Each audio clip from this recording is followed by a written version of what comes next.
Good morning, and thank you for joining us on this SAG-AFTRA live stream on YouTube.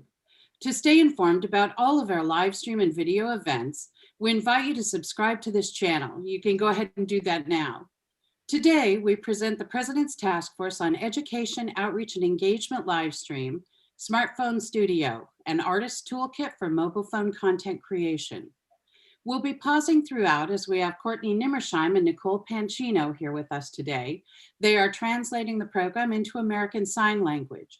Courtney and Nicole will be switching off periodically throughout today's broadcast. During our conversation with today's expert, you may hear some companies or services mentioned. As a reminder, SAG-AFTRA does not endorse or warrant any specific products or services. As a further reminder, today's program is being recorded and you can watch the replay right here on SAG-AFTRA's YouTube channel, along with more great content. Now, please give a warm welcome to today's host, SAG-AFTRA President, Gabrielle Carteris. Thank you, Pamela. Thank you so much. Hello, everybody. It's wonderful to be with you. I hope you're all safe and doing well, staying healthy. Today is for me one of a really great topic. I think it's something you're going to be excited about. It is regarding Smartphone Studio, an artist toolkit for mobile phone content creation. It's going to be a presentation and discussion on creating professional quality video content. This has been a topic that our members have really enjoyed learning about, so I'm really grateful that we're having this conversation today. We're here today with a special presentation discussion focused on best practices for shooting with cell phones or for tablets, if that's your preference, along with some recommendations on ways to help upgrade your at-home filming experience with capturing self-tapes and content creation for digital distribution, now more important than ever. So today we're going to also give an overview of some of the best practices as well as a popular apps that will elevate your technical skills so that your content will shine for your viewers, will help for your auditions, will also help for the work that you create. I want to first, before I go any further, of course, recognize and introduce SAG-AFTRA's Executive Vice President, Rebecca Damon. Hi, Rebecca. Hi, Gabrielle.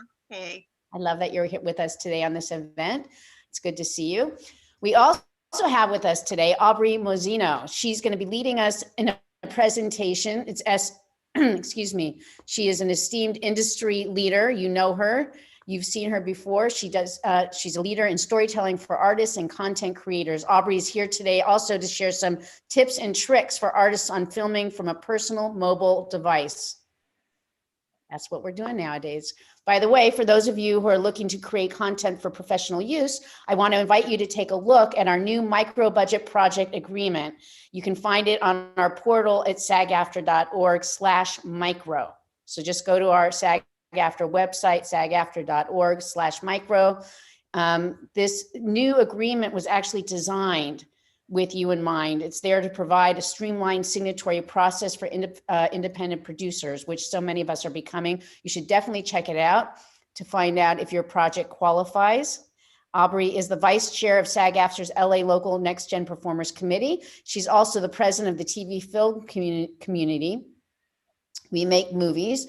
She's also a former LA board member. Yes, she's very prolific. After 20 years working as a professional actor, Aubrey realized how performers are now expected not only to be in front of the camera, but also be multi-hyphenates who can develop, shoot, and distribute their own video content. Helped creatives produce over 350 short films. That's 350 short films. Thank you for that. A dozen features and countless web series, commercials, and sketches. Recently, actually, Aubrey developed a curriculum on smartphone filmmaking that shows you how you have the power of a professional production studio right in your pocket. She's been teaching this workshop around the country remotely during the pandemic, of course, because she's following all protocols, and she's empowering creatives to take back control of their careers and make the movies they want to see. Aubrey, it is so wonderful having you with us today, and I'm so excited to hear your discussion. So please take it. Gabrielle, thank you so much for that amazing introduction. I'm thrilled to be here. As Gabrielle said, I am a member, just like a lot of you, and I did not go to film school. I went to acting school. So I say that only to say that this should not be intimidating. Everything I'm going to talk about here, you too can learn and become just as proficient at. So we're going to get started. I'm going to share a presentation that I made here.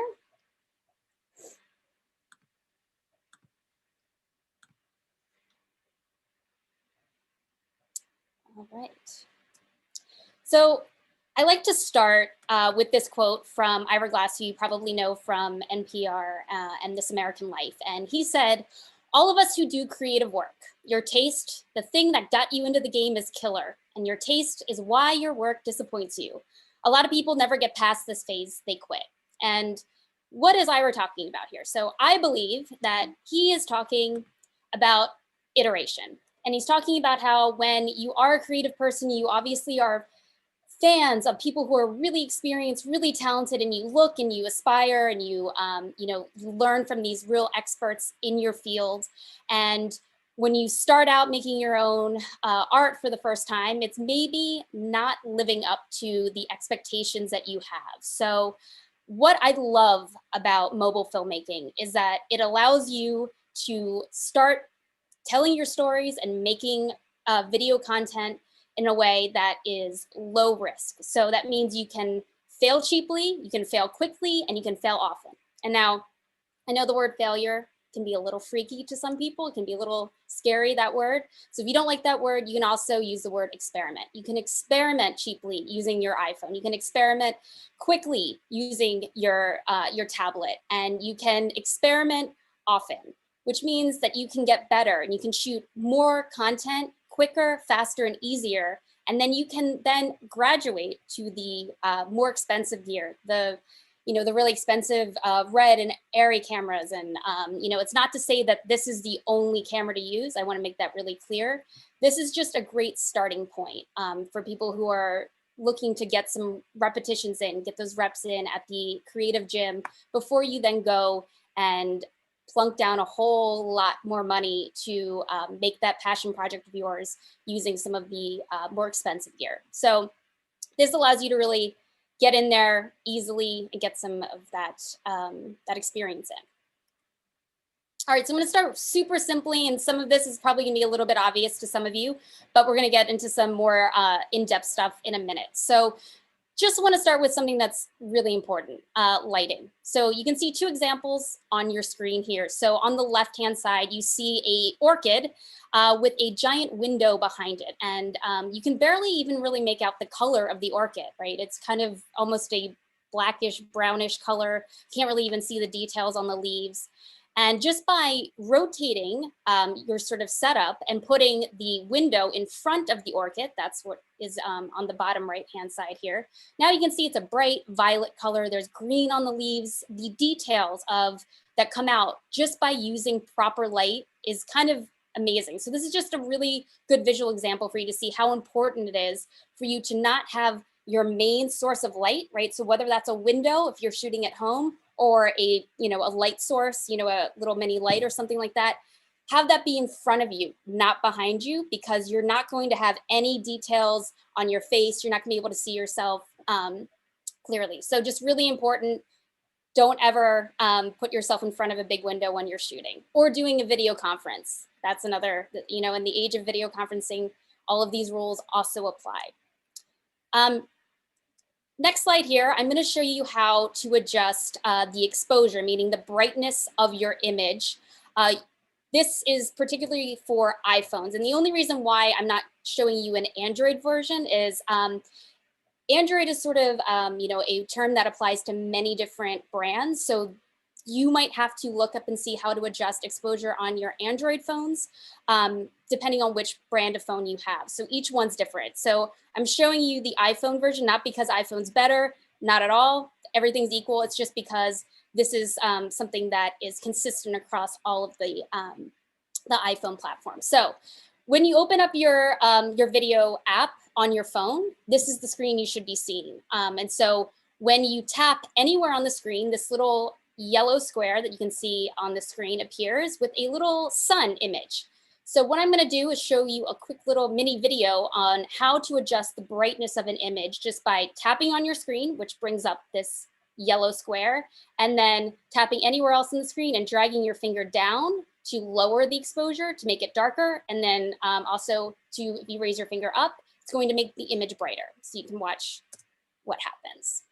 So you can see I'm dragging my finger up on the screen, it's getting brighter, and now as I'm dragging it down, you can barely see any of the flames except for one. So the image has gotten much, much darker.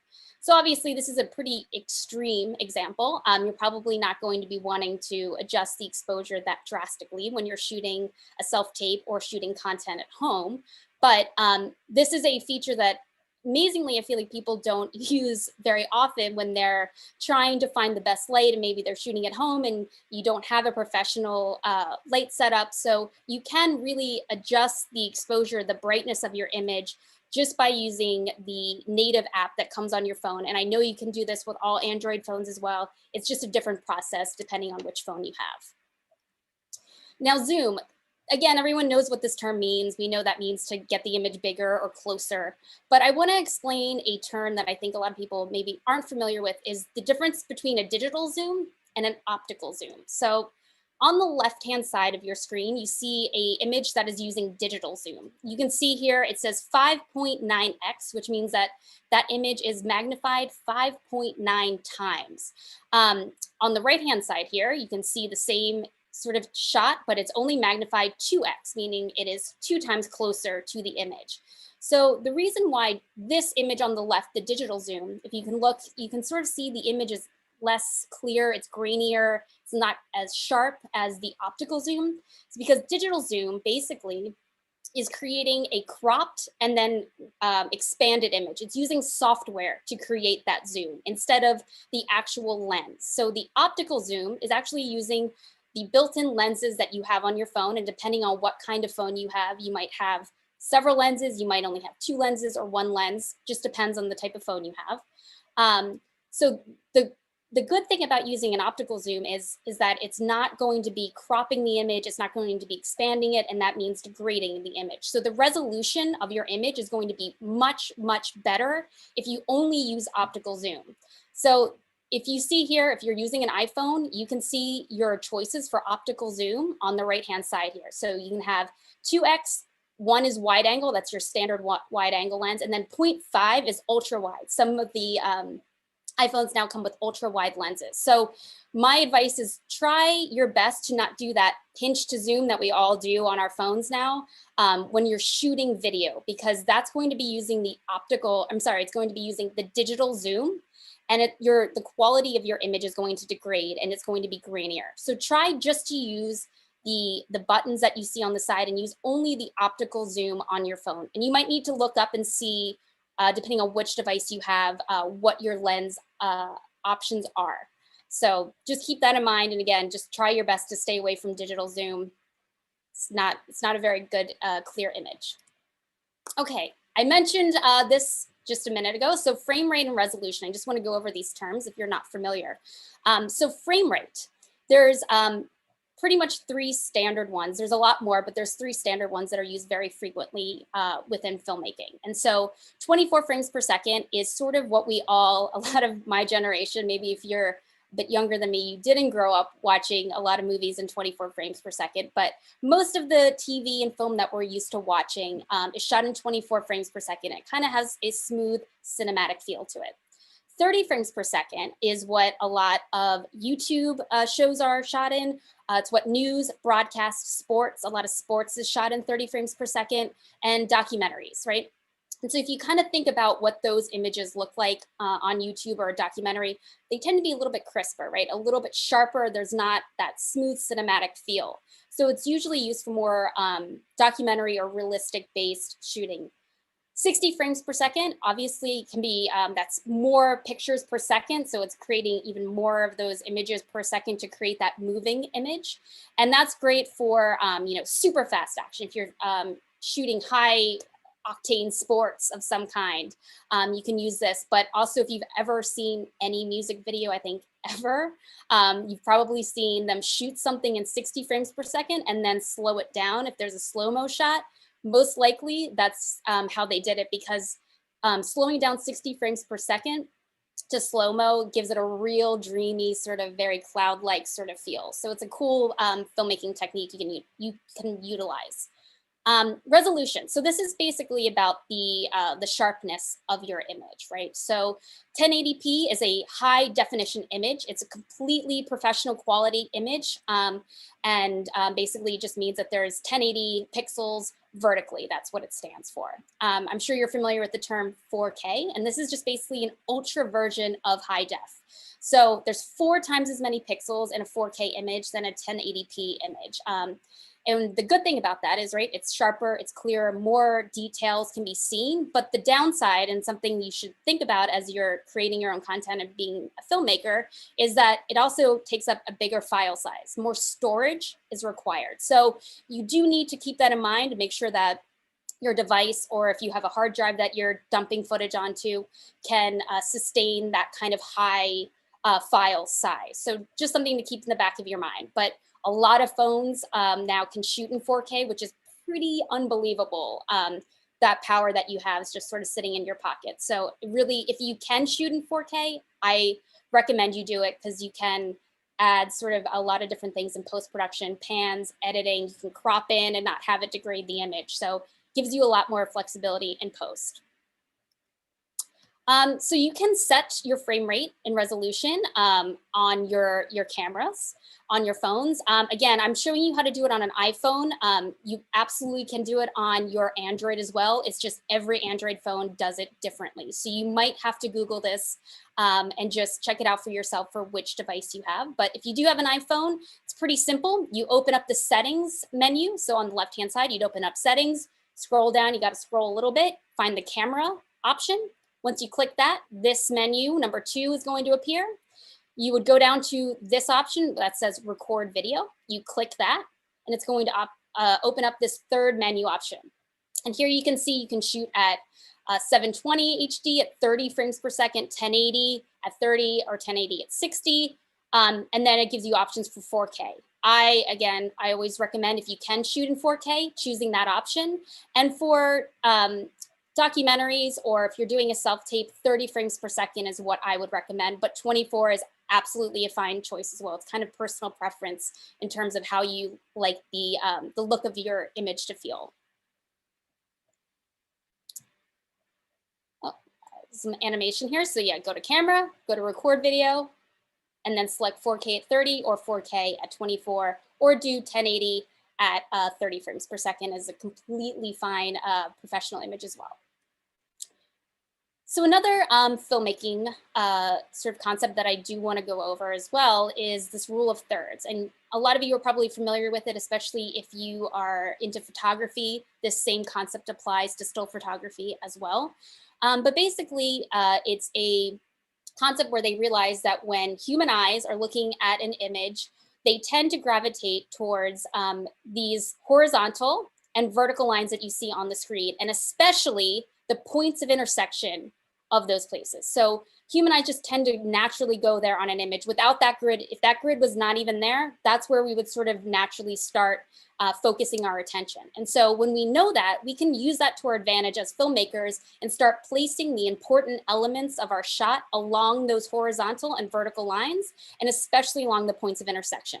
So if you're shooting a human, a person, or even an animal that has anything with eyes, right? Those are the windows to the soul. You tend to want to line those up as close as you can to one of the points of intersection. This is obviously a creative choice. She's lying down. So typically you tend to use one of the upmost, the topmost vertical, points of intersection. So trying to line up eyes as close as you can to those points is going to give your shot a real natural, pleasing aesthetic to watch. So think about that, but also you can use the horizontal lines and the vertical lines also just to put in other important elements to your image. So I'm going to give you an example of from a narrative film. So here you see a still from a movie, and you can see there's a lot going on in this image, right? There's 2 people, there's 2 actors here, there's a burning car, and there's also, if you notice, this is the horizon line up here. So this filmmaker was really, really smart and used this rule of thirds grid really well, right? So they put pretty much the 2 actors almost along the 2 vertical lines. Then they put the horizon line along one of the horizontal lines, which really gives it a nice sort of natural feel. And then they put this burning car, right, which is really interesting, on one of the points of intersection. So they're really using this grid to highlight the points, the places of this image that we want to focus on, right? We want to see those actors, we want to see the burning car, we can get the concept, the context of the shot by putting that horizon line up there. And just think about, if you were to put the horizon line right in the center of the screen, which might feel like a more natural choice, it kind of splits your image into two halves, which can be a little bit unpleasing to the eye. So using the topmost or the bottommost horizontal line for horizons is a really, really easy way to line up shots. And then also just putting on eyes along the topmost points of intersection.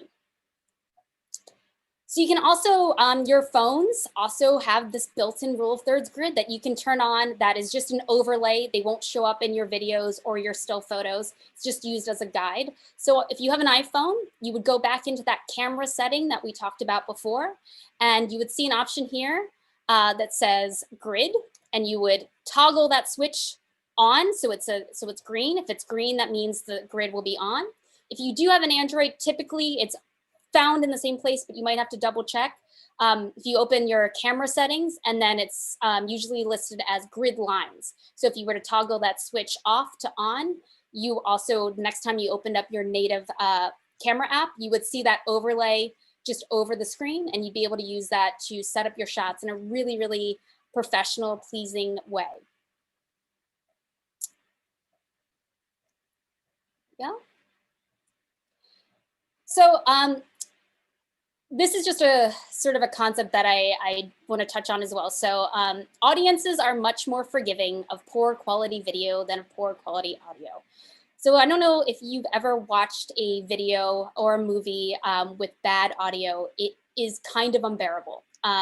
You can sort of tolerate if something's a little out of focus or not shot maybe on the highest quality definition, but if you can't hear what's being said, or the sound is really grainy or too loud or too soft, our attention span is gone and we tend to just tune out. So if there's one thing I can sort of impart to you is please double check whenever you're shooting anything that your audio levels are being able to be heard and not at a level that just is pleasing and not going to be distracting to be watching. So I'm going to get into some recommendations of things in a minute that can help with that, but I just want to sort of emphasize this point about how important audio is when you are shooting any kind of content, video content.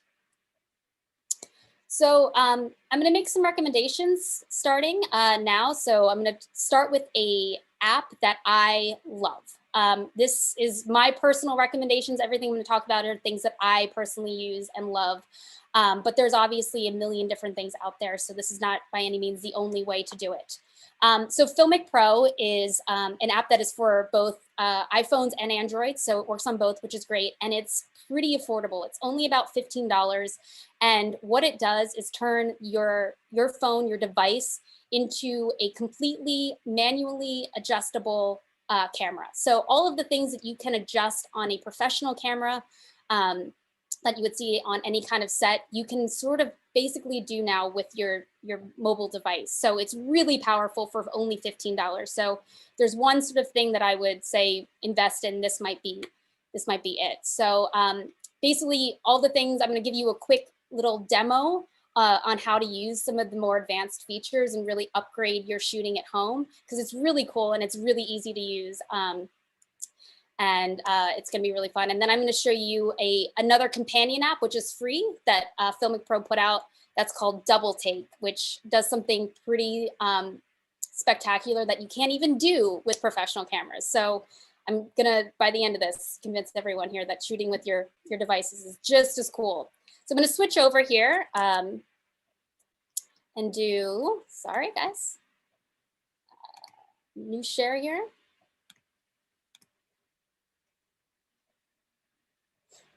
Here we go. All right, so flip my phone over. So you can see here, this is the Filmic Pro app. I just opened it up to the home screen. This is sort of the what you would see as soon as you open up the app.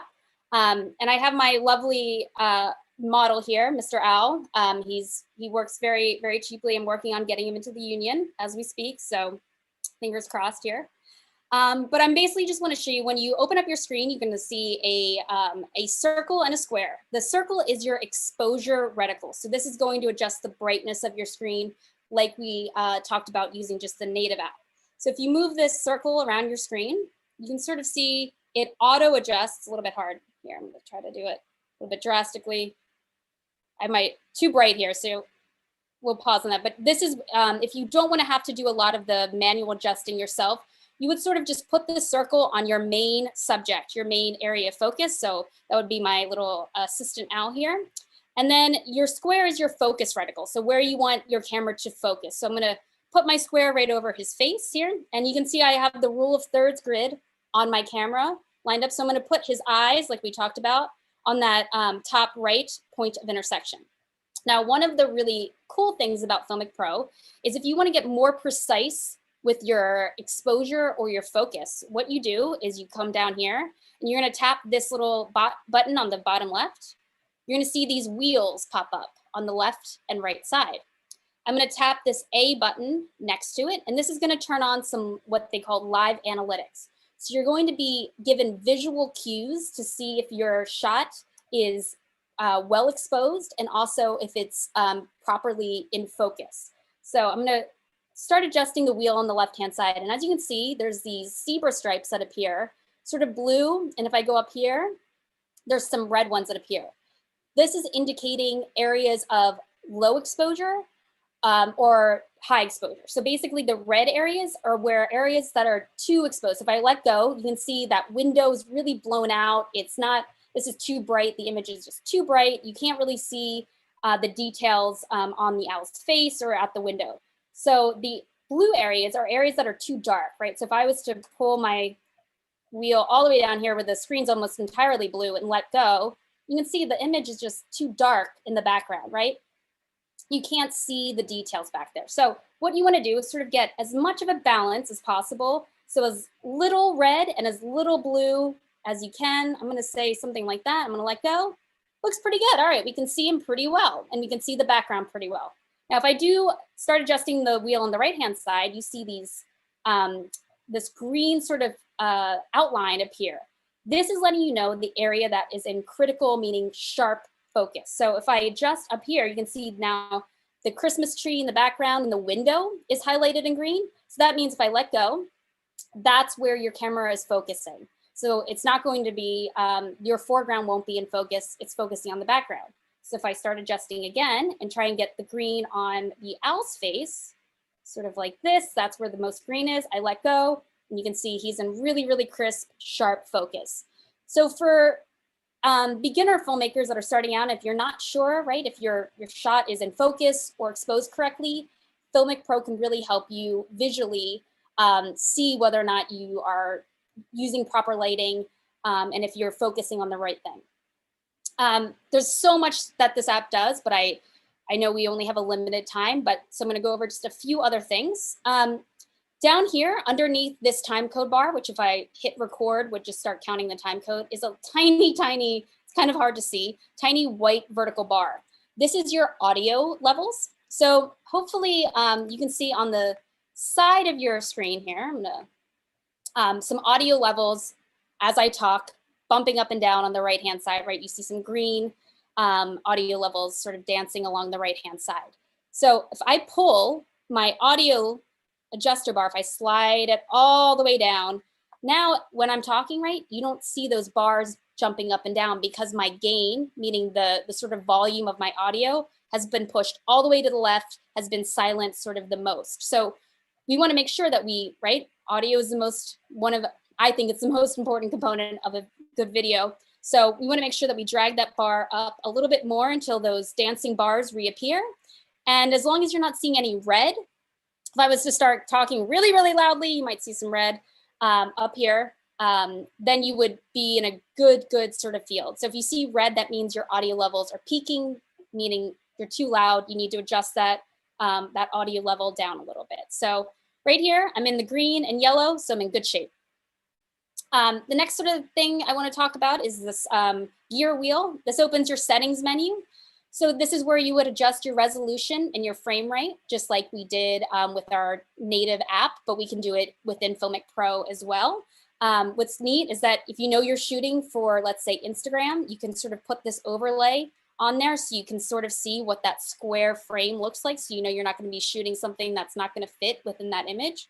But most of the time, you're probably going to want to stick with 16:9 because that's what most computer screens, television screens, movie screens are 16:9.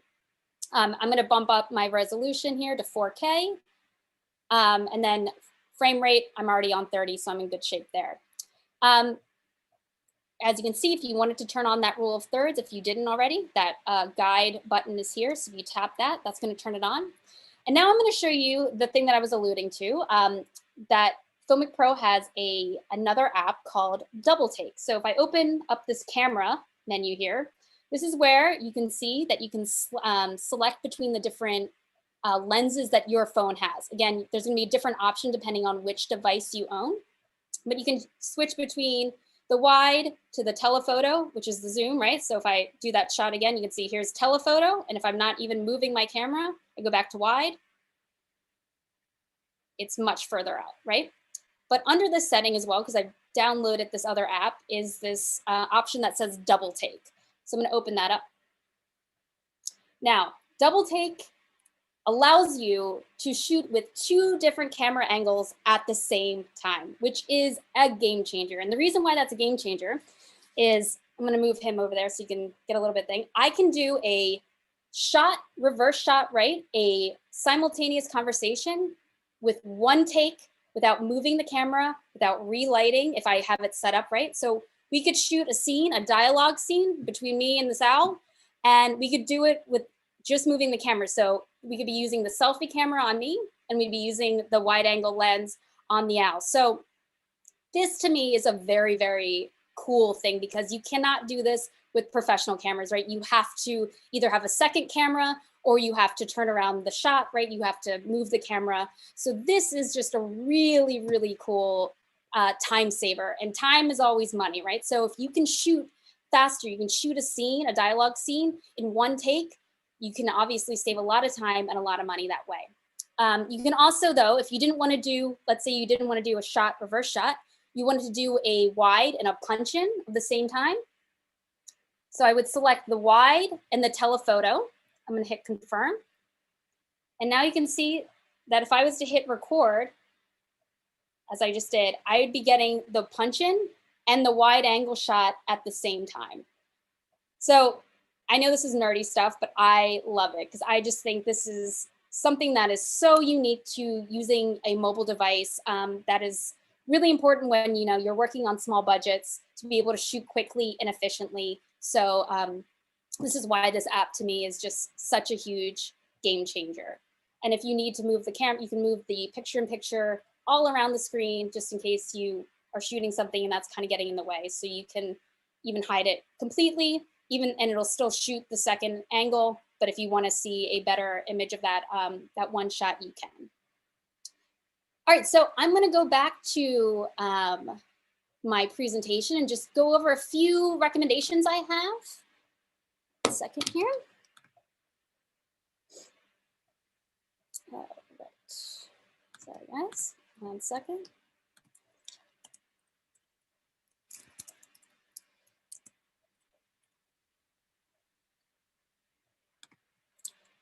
Here we go. All right.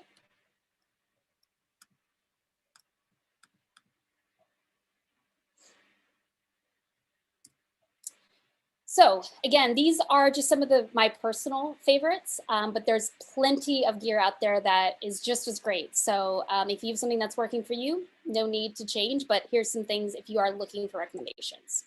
So we talked about how important audio is, right? So if you're looking for a really affordable shotgun microphone, this Saramonic Vmic Mini is one of my favorites. It's very, very small. You can see it's super compact, great for when you are able to travel again. If you need to do a self-tape in a hotel room, let's say you don't need to bring a giant microphone. And it comes with all of the cables that you need to plug into either a DSLR camera, so if you're working with a DSLR, or a mobile device. Obviously, if you're shooting with an iPhone, you will need a headphone jack, or if you're shooting with an Android phone. So the plug here will plug into any standard headphone jack. So you might need an additional dongle or adapter depending on your phone here. So that I have an iPhone, so I need to get the lightning to headphone jack adapter. You might need to do something similar if you have an Android phone. But if you have a headphone jack already built into your device, this is plug and play. You can plug it right into the bottom of your phone, and it's automatically going to get you a lot better quality audio. That's sort of what it looks like. Here you can see this is on my phone rig. Now, if you are really wanting to invest a little bit of money into a really, really professional audio capture device, I really recommend for iPhones, the Clipmic Digital. I'm going to have a Android-friendly and tablet-friendly recommendation after this, so don't worry. But it's a little bit expensive, so I know it's a bit of an investment. But this is a lavalier microphone that plugs directly into the bottom of your iPhone. It has that lightning cable, so you won't even need an adapter to use this device. And I use this all the time for self-tapes when I really want to be sure that my audio is really pristine, really clear, really crisp.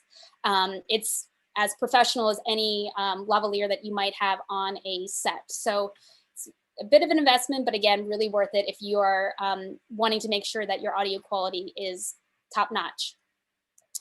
Now, if you have an Android phone or a tablet, Saramonic also makes some lav microphones as well that plug and play right into your device. This one's a little bit cheaper, which is another plus. And they have ones that fit into USB-C ports if you have those. They also have one that has just a headphone jack on the end. So there's lots of different options, but USB-Cs are what typically is standard on a lot of Androids and tablets. So same kind of concept, plug and play right into the bottom of your charging port. And what I love about this one is actually the cord is even a little bit longer than the Clipmic. So you can sort of, what I've done in the past is put my device down on the floor if I'm doing a self-tape, so I don't have to sort of strap it to my back and have it just be out of shot. And the cord's plenty long to be able to do that and sort of move freely without feeling too restrictive. So here's another app recommendation. This is called Apogee MetaRecorder. It's, again, pretty affordable. And what's great is this is an audio-only capture app. So it's not going to record your video. This is for second source audio capture, meaning if you are recording on your phone and you're having a second audio device, like a lavalier microphone, you can literally have your iPhone be your mic pack, right? If you've been on set and they've strapped those mic packs to your leg or your back, or you put it in your pocket, this is the same concept. You're just using your phone. So this professional app is really powerful. You can even get into some really fancy stuff like controlling 4 different devices from one device, starting and stopping. So if you are you're shooting your own content and you have your friends on set, they all have devices. You can plug their microphones, whatever they're using, into their own iPhones, and then you can basically have your own set of lavalier microphone packs. So really cool little device. Also great for recording podcasts. If you're doing audio only, it's a really great app for that as well. Lighting. So this guy here is my favorite. So I have him right here. You can see how tiny he is, about the size of a credit card. Pretty affordable, about $45. It's an LED light. And it even comes with 2 gels, color gels. There's an orange and a blue. So if you want a warmer color shot or feel, you can use the orange. For a cooler, sort of not as warm feeling, you can use the blue one. And then it has this wax paper diffuser, which kind of gives a softer, more flattering look, which is great. It also can be, because it's so small, I've actually just used double sticky tape or Velcro adhesive, and I've stuck it, when I was shooting in an interior shot in a car, I stuck it to the roof of the car, and it filled the space with light perfectly, and you didn't have to worry about trying to get the light stand in and all of that thing. So it's really versatile because of its size. And it's 13 hours of charge if you're using sort of the minimum brightness, but if you're doing full brightness, you get about 3 hours per charge, and it charges via a standard micro USB right on this port here. I've used just this light for self-tapes and it's been completely sufficient. So great for travel, right? If you need something on the go that's able to be packed easily, highly recommend that. Now a phone clamp, you need something, right, that can sort of help you keep all of your accessories, whether it's your light, your microphone, attached to your phone. So this is a really affordable one that I love. This is the Ulanzi Pro rig. And what I like about it is that it has multiple ports. This one only has 2, but now they actually come with 3 different cold shoe mounts. So you can mount 3 different accessories, right? I could put my light here, my little light that you just saw. I can put my microphone here. And if I had a 3rd port, which like I said, they do now, I could even put 2 lights if I needed an even brighter shot. So this is great. And then it has a standard tripod mount on the bottom.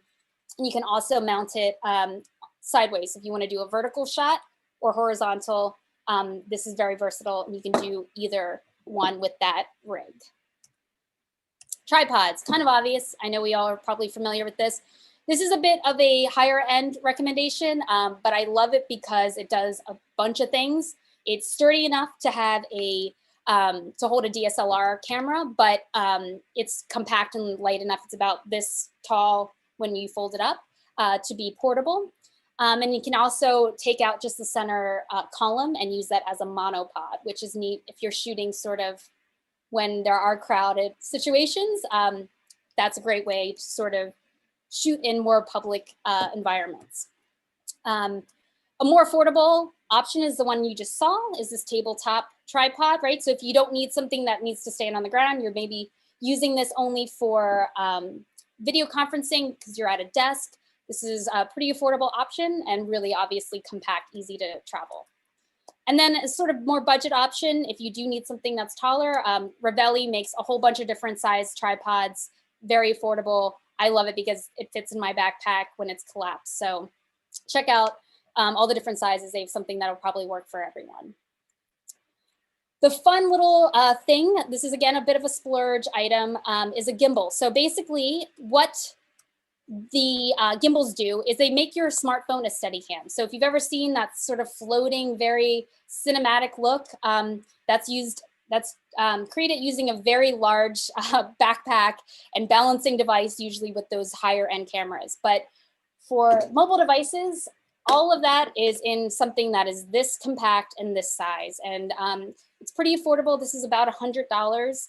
And you will be getting cinematic looking shots. I'm going to give you a quick example of what a shot using a gimbal looks like.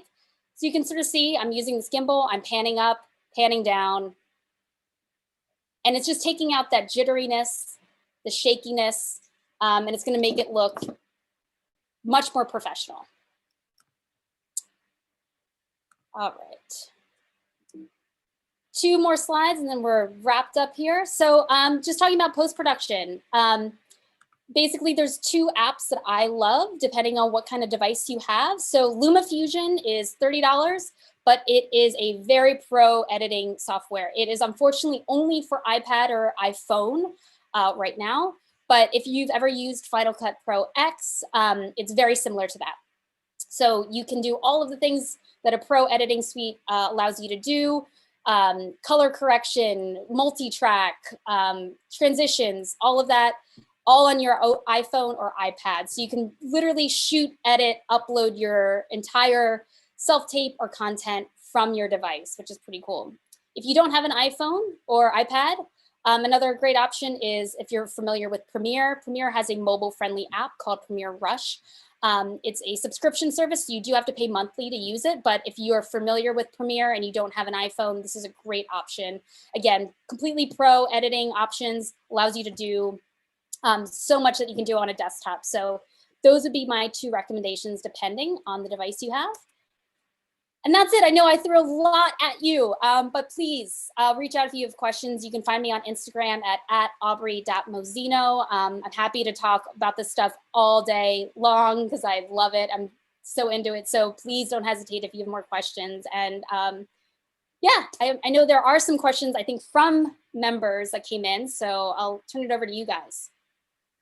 Aubrey, awesome, fabulous, fabulous. Thank you so much. I literally was writing notes, trying to download We'll talk later because I want to definitely, I mean, thank you so much for this. It's so meaningful. So we have a lot of people who've been reaching out, members who want to ask questions. I'm going to start. Rebecca, maybe you'll go along with me on this one. The first one is, I have a hard time pulling out to a full body shot while filming horizontally. When I do this, it shows my entire backdrop and half of the room I'm in. How do they recommend doing this so I can keep it as professional as possible while trying to self-tape at home? It's a great question. I've had this exact problem myself. So there's kind of two different ways. I tend to, what I like to do that's just a little bit easier is I will shoot my sort of verbal part of my slate, right? My name, whatever they want you to say, your age, or not your age, your height, the role you're saying in the horizontal and the wide. And then what I'll do is I will cut and I will rotate my camera vertically like this, and I will put it back up on the tripod. And you're able to get that sort of full body shot a lot easier. Now, you're still probably going to see the bottom of your backdrop and the sides of your backdrop on either side.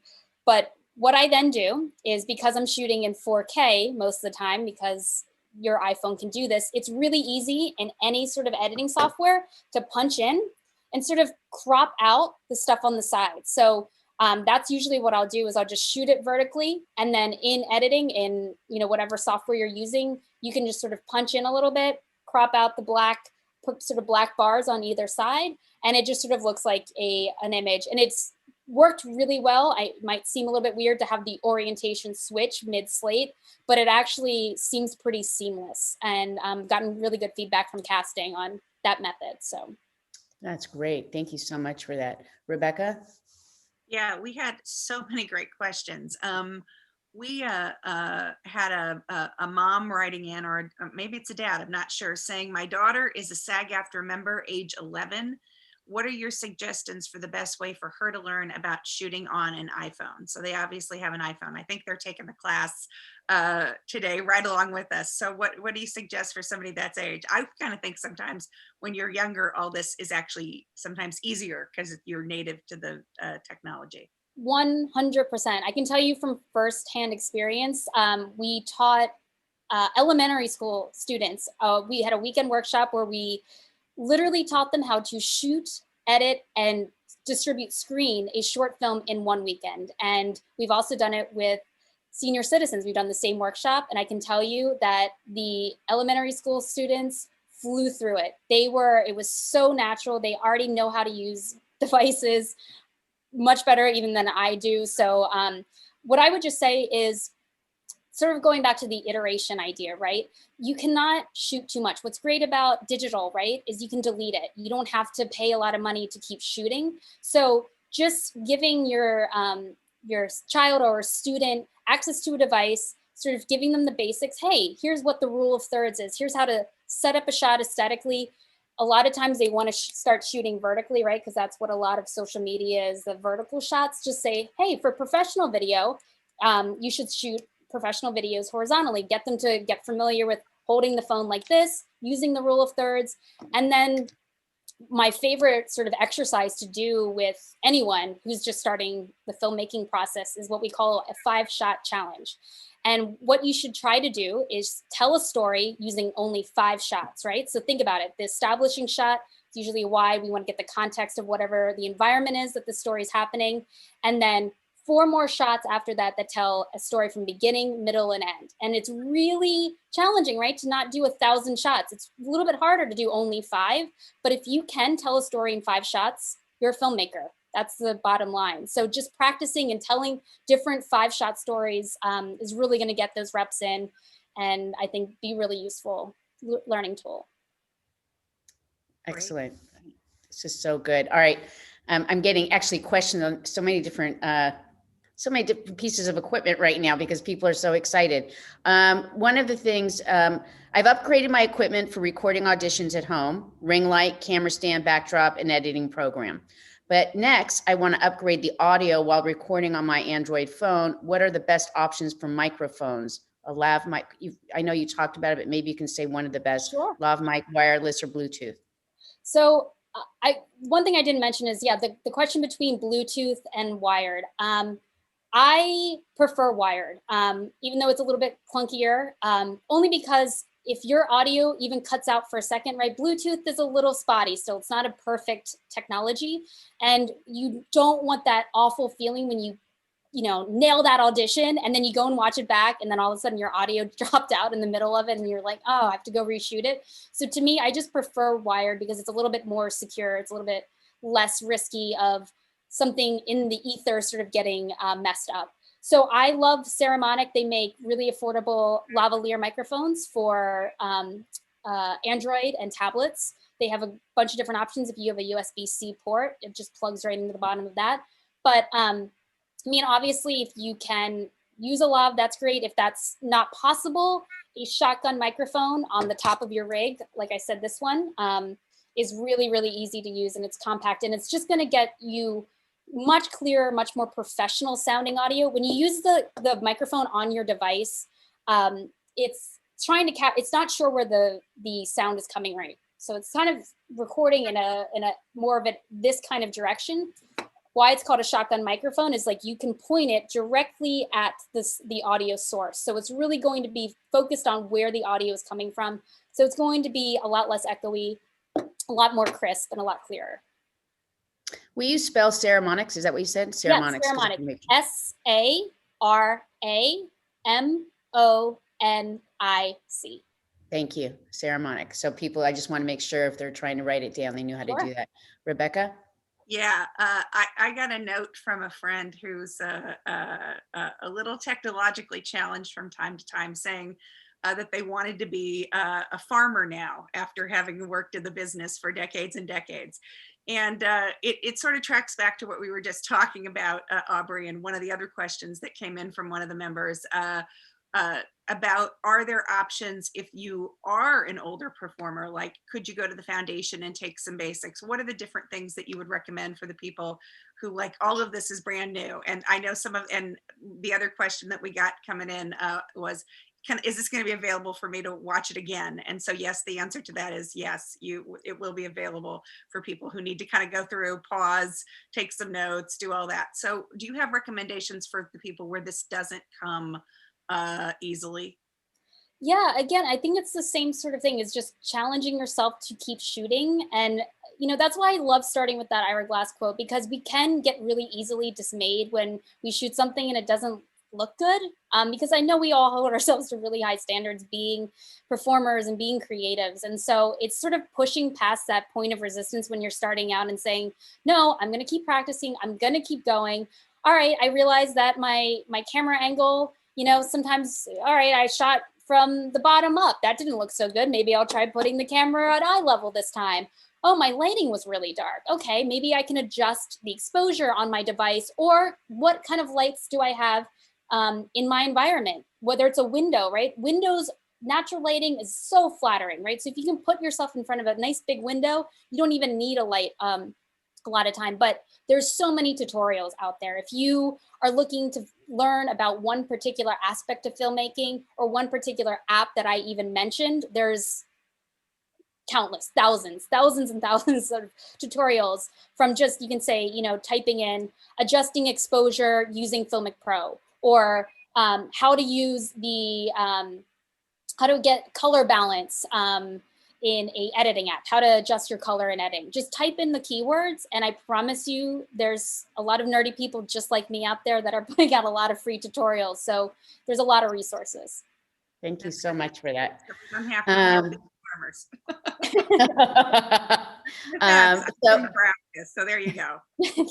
There was a question regarding time lapse. They want to include some lapse images in their TikTok posts. So they wanted to know what techniques are suggested for that.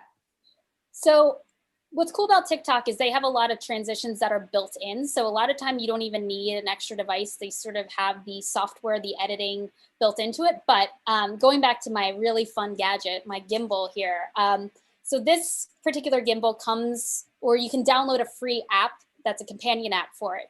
And what's really neat about that is when you set up your gimbal, and you have the app downloaded, there are options for time lapses and motion lapses. So just using the app on your phone and putting it in here, and via Bluetooth, it communicates via Bluetooth to the actual device, you can set up not only time lapses, but motion lapses. Meaning I could just literally tap 3 different points on my phone and set the duration. I wanna do this over 2 minutes, or it could be 2 hours if you're doing a sunset or something like that. And the gimbal will automatically move from point A to point B to point C throughout the duration that you set. And it creates this completely professional looking time lapse with motion involved, which is going to heighten the production value of whatever you're shooting. I mean, people are going to think you've hired a professional DP to do this. So using the gimbal would be my recommendation if you're really interested in time lapses or motion lapses. They even have a really neat feature called face tracking on this app, which sounds creepy, I know, but it's not as creepy as it sounds. Where if you are shooting, you don't have your, we're all sort of isolated right now. You can, on the app that comes with the gimbal, and there's multiple gimbals and they all have companion apps. So if you don't have this one, I'm sure you can do it with yours as well. Basically, if you set it up so you're using this, you're shooting yourself with the selfie camera, you just sort of draw a square around your face. It sort of recognizes that's what it wants to focus on. And if you sway, you move back and forth, it's gonna follow your face automatically and you don't have to adjust anything. Great for if you're doing a vlog or even a self-tape where maybe you have some movement involved and you wanna make sure it tracks you. You can use this gimbal, comes with a little base and has a lot of neat features on the free app. That's great. Thank you for that. Rebecca? Yeah, we have a question from somebody talking about being on a budget, especially in these times, which so many of us are even on tighter budgets than ever before, right? So if there's only one piece of equipment and they already have their phone, what would be the one piece of equipment that you would recommend? Filmic Pro. Because it works with all devices, or Android and iPhone. So I love that it's universal. And with that one app, you can adjust your audio levels. So it allows you to, adjust the gain of your audio and also allows you to adjust your video. So it's really a 2-in-1 app, in my opinion, because you can make sure that your audio levels are solid and also your visuals are looking professional. It's so powerful. I touched on only a handful of things. The amount of other options and settings and things that you can do with that app are countless. And again, you can find so many tutorials online about it. And one thing I didn't even cover with it that it does, which is kind of a nerdy and not as exciting kind of feature, but it allows you to title your file names before you shoot. And why that's exciting, right? Why is that so cool? Well, if you've ever dumped your footage onto your computer and tried to edit, you probably realize that your video clips are all labeled usually P with a 1, 2, 5, 7, 8, 9, and it's hard to decipher what shot's which. It's all jumbled. And so by allowing you to title your footage before each shot, you can cut down so much time in editing because you're like, oh, okay, this is kitchen interior, this is scene 1A, take 2. And it automatically updates the takes for you. So your files come in without you having to do any kind of sorting or any management, completely labeled, saves you hours. I mean, I cannot emphasize how many hours and hours that saves you. So the power of that app is just unbelievable to me, especially considering the cost is pretty affordable at $15, and they put out updates constantly. So once you purchase, the free updates will keep coming as the new devices come out. So it's, I think, really the most sort of, bang for your buck, I think. Just say that app one more time. Filmic Pro. Yeah, so that's FILMIC Pro, PRO. Right. Okay. That's very good. That's the one I just tried to download. Okay. We'll talk more about that. Yeah, All right. Yeah. So shooting or editing on an iPad, I've heard about LumaFusion, as I like to shoot with my iPad. Do you suggest this as an editing tool for a newbie? 100%. You absolutely. That is my personal favorite app for editing on the fly and editing on the go. LumaFusion is so powerful. That's the software that we actually use when we are doing our workshops with students of all ages. So it's very easy to pick up. It's very easy to sort of learn. They have so many built-in transitions. You can do titles that look completely like you've hired a graphics artist to put titles on your shots. And it's really easy. If you are working on a Mac, if you have Final Cut. So what's cool about LumaFusion is you can start editing your project in LumaFusion, get it to a certain point, and then transfer that file, that editing file, to your Mac and open it in Final Cut and pick up right where you left off. So it's really neat. If you know you're graduating, this project's maybe getting more complicated or bigger, you can pick up where you left off right on your desktop as well. So that's a cool feature. I have a question because it's based off of something somebody said here, but so it's all great, the apps, the equipment and everything. In the end, you know, it's also, people need to be able to see what they're doing. They have to be able to review it. So this is about makeup and hair. How can I check if my makeup is too heavy when doing a self-tape? Not just that, how do I check to make sure my lighting is right? All those things, what do I need to do? And how often should I check? Those are the. Well, again, I think it's really important to always do test takes, not only just for visual, but for audio. That's the one thing that I feel like we tend to forget to review because we're so focused right on how we look and does my performance come off great? But audio, checking to make sure the audio is solid. There's no crackly sound. There's no background noise. That's also a horrible thing to realize that your dog was barking in the background. But what's great, again, about Filmic Pro is if you're not familiar with, what makes a good aesthetically pleasing shot, if it's, if you're not sure if this is well lit or if it's too dark or too bright, just using those overlays in Filmic Pro to see, okay, it's telling me that my shot has all those blue, right? Meaning too dark. That's the zebra lines that were blue. That was showing you the areas that are underexposed, meaning there's not enough light there. So if you're looking at your shot, you can even do it before you even hit record, just see, oh, yeah, my shot looks great. There's not that many blue. There's not a lot of red zebra lines. I can feel confident that my shot is going to be pretty well lit and pretty solid. But just, taking the time to review, again, it's all on one device. You watch movies on your phone constantly now. So taking a few minutes to review those clips before you, hit send and send it off to casting is, I think, a really important step. I agree. And I'll tell you that it's painful if you don't review, because if in the end you finally look and you've spent all that time trying to get it right, and then you see, if I had caught that in the beginning, that one mistake, I could send this and now I can't. So very good advice. Yes. Very, very good. A heartbreaking moment. Heartbreaking. I've had many of them because I'm so stubborn. I want to give Rebecca, this has been such a good conversation. I'm sure we'll be doing more of this, but Rebecca, why don't you take the last question? Yeah, somebody was talking about not being able to get good focus on their face. They say they've set up their ring light, and when they're doing their self-tape, it's just they're not able to do that. And if you could give them your best advice to make sure that's good, other than the checking, which you already talked about. Sure. Well, using even just the native app, if you're not even using Filmic Pro, there's an option when you tap on the screen, right, and that little square appears on screen. If you hold your finger down, instead of just tapping, if you hold it down, it's going to say AE and AF lock, which means auto exposure, auto focus lock. That means even if you're moving your camera, it's going to stay focused and locked on whatever exposure, whatever brightness, and whatever position that you had it, you tapped on. So if you are moving, that's great. Lock your exposure, hold your finger down until it says that AE, AF, and then and test it. The really cool thing, you can see how powerful that is, right? Is if you shoot outside a bright window, lock the exposure out there, and then turn it so you're shooting inside, you'll see you can't see the image anymore because it's exposed for a bright exterior, and it's not going to look good in the interior anymore. And then one other comment I would have about the ring light. I know they're so popular. I know Instagram people and influencers love ring lights because they're so flattering, right? It's light from all angles. But if you think about that, that's not very natural.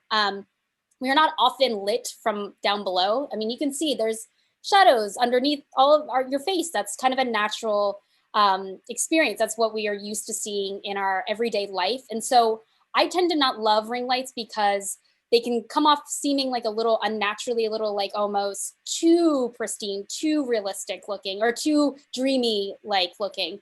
And the other downside to me about ring lights is once you see this, and I'm gonna ruin YouTube videos for you guys forever, you can see the rings oftentimes in people's eyes. And it's just, once you see it, you can't unsee it.